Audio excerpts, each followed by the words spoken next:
way. But in fact, honest professors, Catholic and non-Catholic alike, are now saying that the idea of rights goes all the way back to the 12th century and Catholic canon lawyers who gave the idea its birth. And the idea of a right simply means that I have a certain immunity to invasion by you. You can't just arbitrarily kill me or deprive me of my property, things of this nature. That's all a right is, that it would be wrong for you to interfere with me in these areas. And where does this liberating idea come from? From the heart of the Church. Or again, economic science. Did Adam Smith just think of economics in the 18th century? It all just came out of his head. He had this gigantic head, and all of economics just poured out of it. No. In fact, for the past 50 years, what have historians been saying?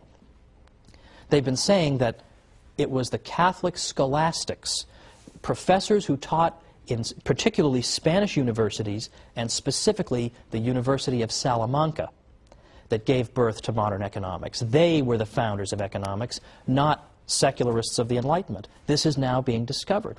On the wall of my office, I have a framed picture of the University of Salamanca. Now, most people would come in and say, "What's the matter with you, man? Why would you, of all universities, pick this one?" It's because I know that this is where economics was given birth. And if you're a geek like me, you're very interested in and you love economics. But then finally, for right now, before our break, what about our commitment to reason? Don't we always pride ourselves in Western civilization on our commitment to the use of reason? That we use human reason to resolve disputes and to settle debates? Well, of course. But where does that come from? Where does that come from? That also comes from the Catholic Church. Why? Because the university system that the Catholic Church fostered encouraged debate, rigorous debate. And human reason was held up as the great arbiter to decide all these matters that are up for debate. Again, isn't that the opposite of what you're told? What we're told is that the Catholic Church is an enemy of reason. To the contrary, there has been no greater champion of reason. But it's not just reason. It's more specific applications of reason. For example, the sciences in particular. The sciences, more than we realize, owe themselves to the Catholic Church. Now, why is that? It's the opposite of what we're told, but believe it or not, historians of the past 50 years have begun to say the Catholic Church is more and more responsible for the sciences. Come on back and we'll talk about this after the break.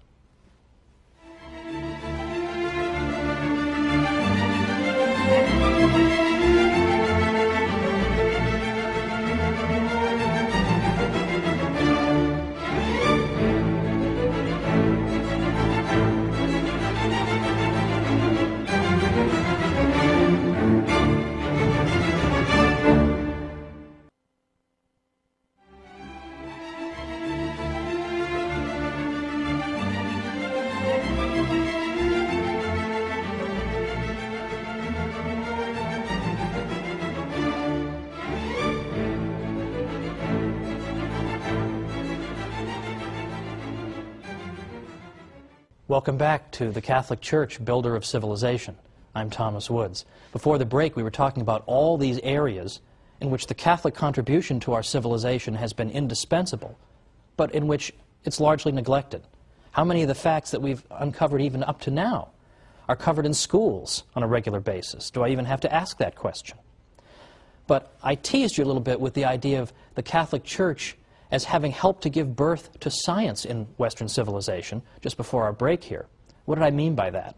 Well, I'm going to tease you a little bit again, because by next time we're going to get into the sciences in real depth, the next 3 episodes, in fact, because here I think we have the aspect of Catholic history that is most often mangled and distorted, and most often used, I think, as a bludgeon with which to beat the Church over the head. And I want to show that this is largely without merit. What I at least want to tell you for now is that it really is true that over the past 50 years, scientists who write the history of science have begun rethinking the old arguments against the Church and said, you know what, on second thought, the Church actually did very important things. There's a reason that science took root and then was sustained for so long in Western civilization, whereas it wasn't in others. And this, it turns out, is not in spite of the Catholic Church, but in some ways because of it. Now, 100 years ago, it's true, you would have read a book by Andrew Dixon White called, that refers to the alleged warfare between religion and science in Western civilization. Today, White's book is considered almost laughable among professors. It's so out of date and so ludicrous. Today, you have professors like Edward Grant writing Cambridge University Press books. You've got Thomas Goldstein, A.C. Crombie, David Lindbergh, and many besides. And what they all agree on is that you can't just say the Church was an opponent of the sciences. To the contrary, there were aspects of Catholic thinking that were indispensable for the development of science. And we're going to get into specifically what were those. But right now, I want you to know that this old myth is being overturned by professors. Unfortunately, the findings of these professors have not managed to trickle down to the general public yet. This is what we're going to try to do on our series. Let me give you, by the way, an example of a typical story that people have been taught to believe about the Catholic Church, and then consider why it is they so readily believed it when there isn't even a stitch of evidence for it. And here's an example that I think even many people in the viewing audience might have believed, that I myself believed. I have no reason to think otherwise. And that's the idea that Christopher Columbus, when he engaged in his famous voyages, was actually seeking in part to prove that the Earth was not flat, but rather spherical. Now, we've all heard the usual story that Columbus was warned. No, Columbus, no, don't go sailing that far. You're going to fall off the edge of the Earth. Don't you know that? The Earth is a big flat disk, and you're going to fall off the edge and get eaten by dragons, or giant radioactive spiders are going to eat you, something like that. He was warned about all this. Don't do it. Well, he did it anyway, and this goes to show how brave and wonderful he was. Now, I don't dispute that Columbus was indeed a brave and skilled navigator. But Columbus himself, were he here today, would tell you that he was not seeking to prove the Earth was spherical. Why? Because everybody already knew it. Everybody already knew the Earth was a sphere. In effect, no educated person in Europe believed the Earth was flat. That is a myth. That's an almost absurd myth. In fact, just try to go back and find anybody in the history of Christendom who believed in a flat Earth. Just look for them. If everybody believed it, that shouldn't be so hard. And yet you can't find any examples. Well, I correct myself. You can find two examples of people you've never heard of. Lactantius, for example, from the late 3rd and early 4th centuries. He had no influence on anybody, and in any event, he was speaking more allegorically than anything else. The other person who seems to have believed it was a 6th century figure named Cosmas Indicopleustes. You ever heard of him? Neither have I. And neither had anybody in Western Europe. Cosmas wrote in Greek. By the time you get to that period of time, hardly anybody in the West speaks Greek. Pope St. Gregory the Great, for instance, who was Pope from 590 to 604, already he doesn't even speak a word of Greek. So hardly anybody could have read Cosmas. He wasn't translated into Latin until 1706.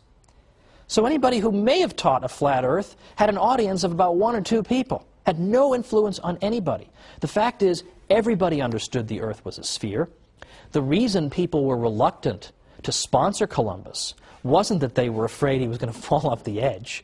The reason they were afraid to do it was that they thought he had very much underestimated the size of that sphere.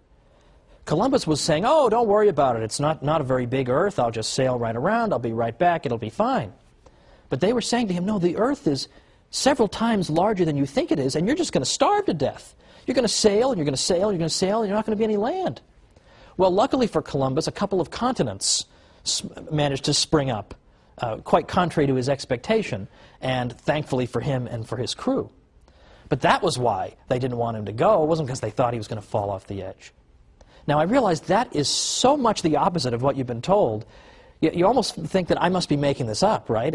Sure, people believe in a flat Earth, but I promise you they didn't. And there's actually a whole book that was written to answer the obvious follow-up question.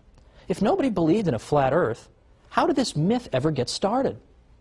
And the answer comes in a small book by a guy named Jeffrey Burton Russell.